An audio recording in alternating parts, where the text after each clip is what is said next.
Alright, well, the content drought's here. Might as well take a look at my least favorite weapon in the game. And no, it's not because it looked like it came out of Colgate's ass. I have a lot of history with this weapon, and let me just tell you, it's not the fact that it shoots a birdshot.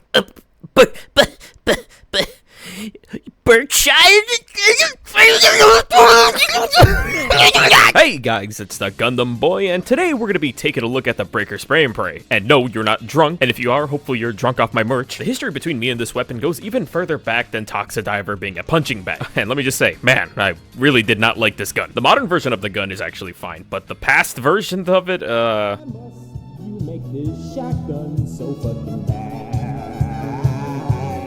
So, if you want to get this weapon for yourself, well, it's pretty easy, as it came free with your purchase of Helldivers 2, the Helldivers Mobilize Warbond, but specifically on page 9. This reminds me back then when I accidentally fat-fingered and bought the shotgun instead of buying the armor, and then I was stuck with this piece of shit. Taking a look at its stats, we can see that it has a damage of 240, a capacity of 26, a recoil of 40, and a fire rate of 330. And of course, It is light pen.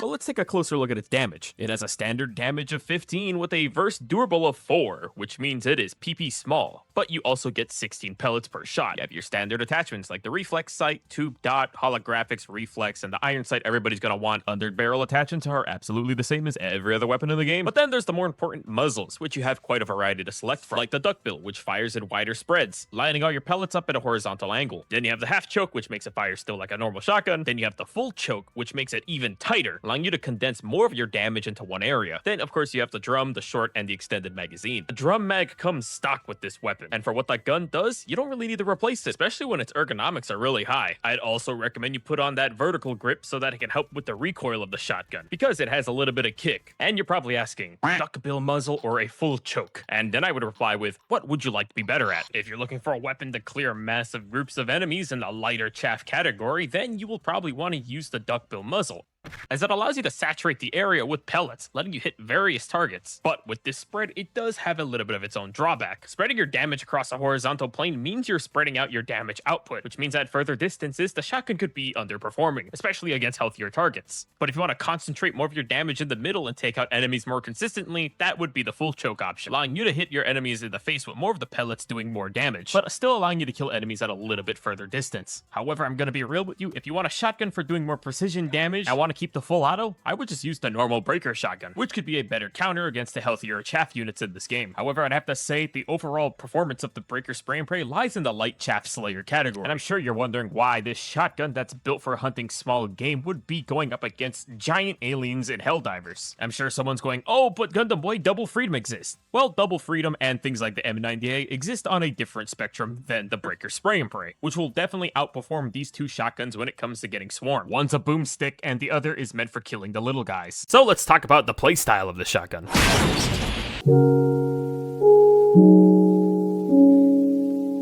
Just like any other shotgun in a video game, they are very limited to a certain distance, unless I got that thing on me.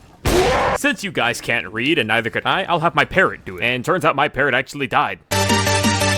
Shotguns have a lot of drag, which means there's a sweet spot for killing enemies, especially when you consider that the breaker has no stagger whatsoever. Keep in mind that this isn't a weird trait, this is pretty common for the breaker shotguns, as they focus getting most of their firepower out by firing as fast as possible, which can be risky against certain types of enemies, especially if they're getting within distance, because unlike the pump shotguns, you don't have that stagger to really keep them off you. And with that dinkier damage per pellet means you really want a lot of your pellets to land, which limits this weapon to a shorter range. But it's a shotgun, so I'm sure you're not surprised. For example, Overseers have that about of armor, and as you saw, all the pellets hit the middle, but it didn't break his chest armor. The follow-up shot broke it, then which took 3 more shots to put him down, which you could imagine doing this at a further distance would have been a struggle, especially in real combat, which is only made worse if you're going up against armored targets at a further distance. Whoop-de-doo, it's birdshot. So try to keep your combat in a middle range, and good luck with armored targets. But that's just focusing on the medium enemies. How does it fare against its prey? It's pretty good. Light chaff is a dime a dozen in Helldivers, with the main point of them to be a swarm enemy that's meant to overwhelm the player. But that means they don't often come with high health pools, which means the breaker spray and pray doesn't need to hit hard to deal with them. It just needs to shoot fast, and it does that just fine. It's as easy as pointing and pulling the trigger until you run out of ammo. When it comes to targeting weak points, that is solely dependent on the type of muzzle you're using. If you're utilizing the full choke, it makes it way easier to kill enemy units, because it tightens your spread, making a fairly good option in close quarters situations up against bots. But if you can't nail the enemy in their weak point, you still have an entire drum bag just to dump into them. But it's not impossible to do. However, if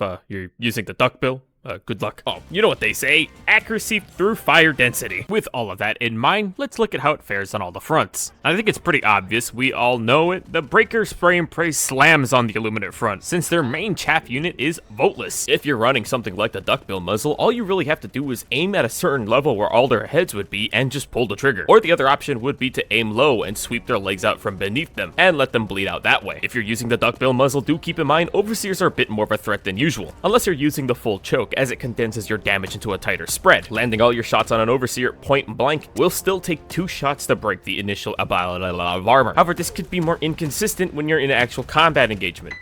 And there's been a couple of times where I've been saved by teammates because my shotgun just didn't have that damage output to stop an overseer. And against something like flesh mobs, the shotgun actually does surprisingly well. If you dump your entire first magazine into a flesh mob, you will leave it at a very critical health point, allowing you to finish it off with a few more blasts after. While it's ineffective against things like harvesters, you can pop their shield relatively easily, and follow up with your own counterattack. The Breaker Spray and Pray handles pretty well on the Illuminate front, to no one's surprise. However, I would not recommend it against the Appropriator faction, as they run a bit more of those enemies that the shotgun can't handle. Now, a place I wouldn't recommend this shotgun would be on the bot front. Yes, there's plenty of automaton troopers that you can use this shotgun to melt through, but the type of enemies you'll go up against on the bot front will make this shotgun struggle. This is where I'd go back and recommend the full choke, allowing you to hit the enemy weak points much easier, unlike the duckbill muzzle. Going up against enemy berserkers are pretty simple, as they walk into your effective range without even thinking about it. But if you need an aiming guide, aim for the head or aim for the abdomen. In a close range engagement, the shotgun actually performs great against devastators when you aim at their lower half,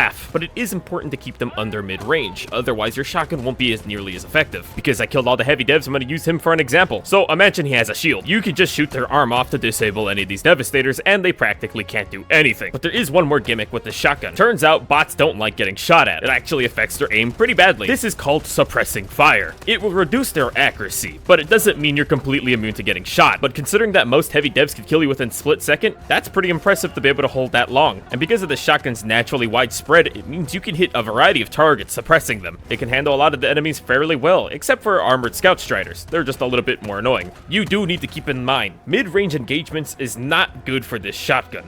Big surprise. Now moving on to the bug front, where you have an assortment of chaff, like that fucking bug that I hate, Ankle Biter, the Racist, and the oh so spooky Havgard. Let's just say the Breaker Spray and Praise come out to play. I gotta say, I'm impressed with how this shotgun can absolutely cover the entire enemy in holes, which works in favor of you, as you get to hit various weak points on an enemy. And even if it doesn't kill him in the first couple of hits, you will definitely leave a lot of the enemies crippled. And with its really high ergo, you'll never have to worry about getting caught off guard.